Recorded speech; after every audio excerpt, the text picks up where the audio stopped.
A articulação temporomandibular, ATM, é a articulação entre a mandíbula e o osso temporal do crânio. A ATM é responsável pelo movimento mandibular e é a articulação mais usada do corpo.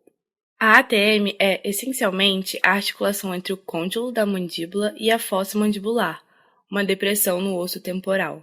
A característica única da ATM é o disco articular, uma cartilagem flexível e elástica que serve de amortecedor entre as superfícies dos dois ossos. O disco não tem terminações nervosas, nem vasos sanguíneos, o que o torna insensível à dor.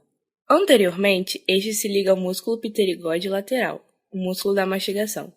Posteriormente, este continua como tecido retrodiscal, plenamente abastecido de vasos sanguíneos e nervos. A mandíbula é o único osso que se move quando a boca abre. Os primeiros 20 milímetros de abertura envolvem apenas o movimento rotativo do côndilo dentro da fossa.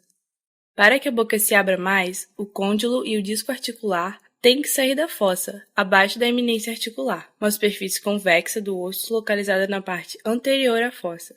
Este movimento é chamado translação.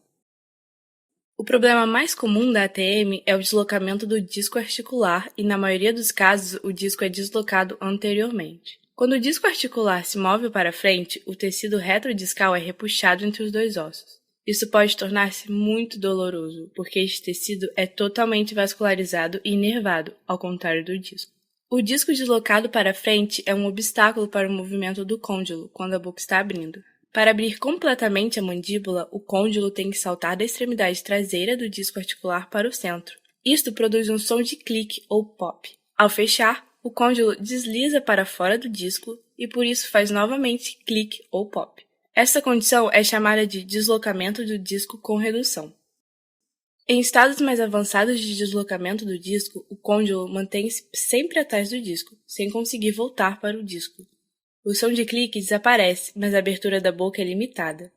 Esta é normalmente a fase mais sintomática. A mandíbula diz trancada, uma vez que não é possível abrir amplamente. Nessa fase, a condição é chamada de deslocamento do disco sem redução. Felizmente, na maioria dos casos, a condição se resolve sozinha ao final de algum tempo.